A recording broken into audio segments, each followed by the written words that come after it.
everyone, and welcome back to my channel. Hi, my name is Emerald Hill, and this is where I normally review what I eat in a day as a fat girl. As a former fat girl, I've lost over 100 pounds, but today, this is my first kind of update to the January 2nd challenge. Let's start on day 2. Thank you so much to the 2 people that downloaded the little pamphlet that I made. The pamphlet being this little booklet thing that I made. It's just like a little planner that you can use to sort of track your goals through the month of January, and that is what I have been doing with my own, and I'm so excited to be sharing this with you. I wasn't able to get like little happy face stickers. I have been into Minecraft though, so I went ahead to the dollar store and I got little Minecraft stickers. Isn't that so cute? I've basically used up all of the flower stickers and have moved on to the fish, but that's okay. I think they're cute enough anyway. Today's Friday the 9th, and that's kind of like the conclusion of the first week. How have I done? I think I've done pretty good. My goals that I set out to achieve for the month of January: less processed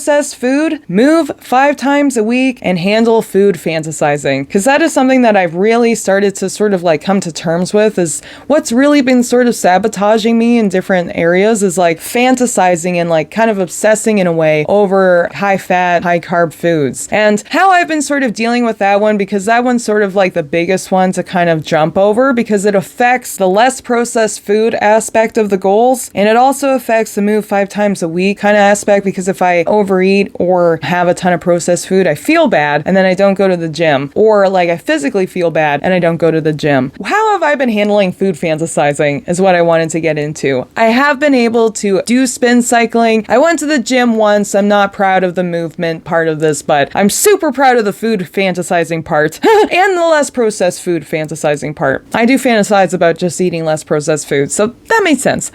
Side note, I have been reading this really great book. It's called The Pathway, and what it kind of dives into is sort of looking at your life like you can choose different paths when you come to sort of these crossroads. The crossroads that you come into are these habits that really are not working for you anymore, and you can start to recognize, I'm about to do this thing that does not work for me anymore, and you can kind of picture in your mind a path, right? This is the path that I'm going to choose, and it's going to lead me down this way. The path of, I'm overeating right now, I feel bad, I'm not going to move tomorrow, and I'm going to probably be even more likely to eat more processed food because I've just thrown in the towel. Instead, this book gives you the ability to look at it and say, okay, right now I'm going to choose a different path, and I've laid out what the different path is in my mind, and it's very realistic. I've prepared this thing that I'm going to, redirect myself to, because either I'm not hungry right now and I'm just bored or whatever, and I need to deal with those emotions, or I'm actually hungry and I'm just going for the thing that is highly processed and I need to go for the thing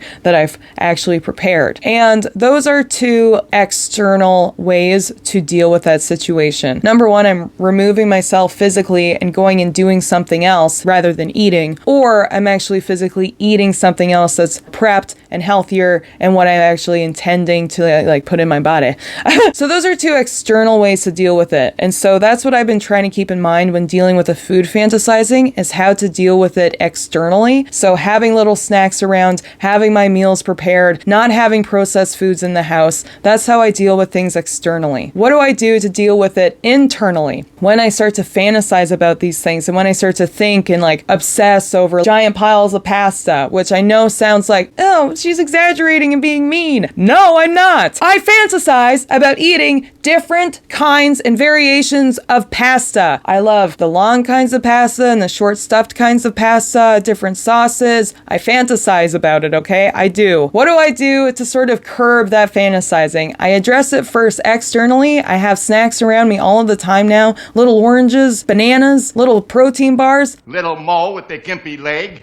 All the time. I have a little snack, I drink water, wash that down, and then I give myself 2 minutes of purposely thinking or writing or doing something else. So I think to myself, okay, I've noticed that I'm starting to do the food fantasizing thing. I've addressed it externally, and now this is the list of things that I've given myself to think about. And right now my list is the secret project that I'm working on and doing editing.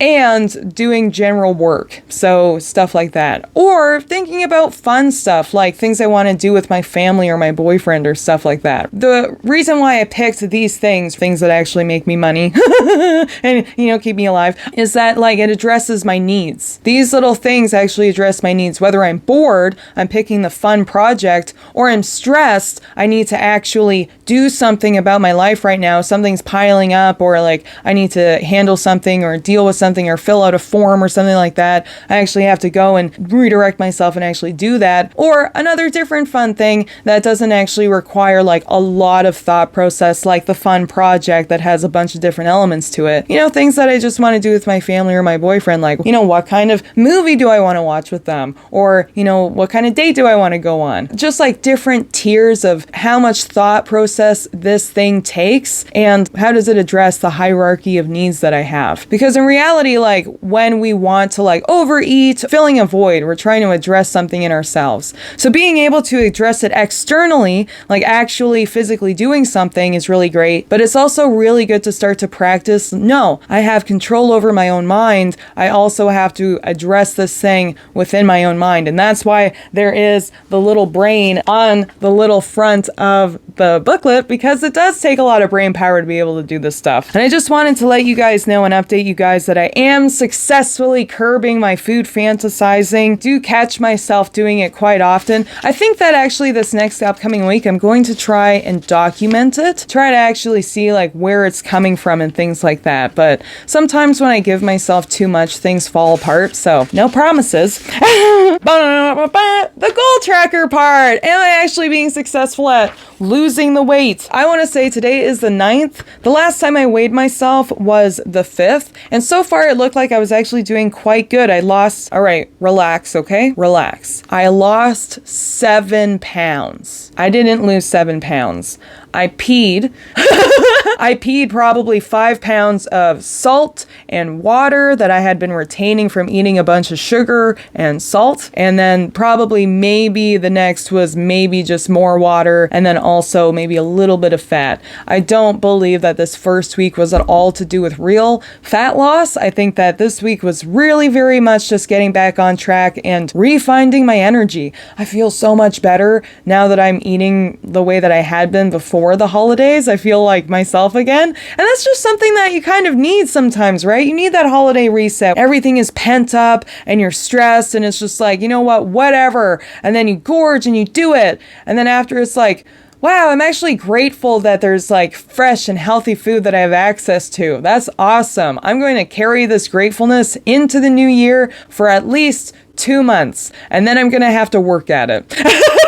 Yeah, but thank you so much for tuning in, and thank you so much for the 2 people that downloaded the booklet. I'm really excited to do this with you. I'm sorry that this is so girly. If that's not something, one of them was a guy, and if you're a girl and you still don't like it, I apologize. This is just my thing. And maybe you're just downloading it with that like, yeah, I'm following this YouTuber and she is a woman and she likes to make everything pink, but I also like her advice, so I downloaded it and I don't care because I am fine in myself. I bought a pickup truck. I got the extra wheels.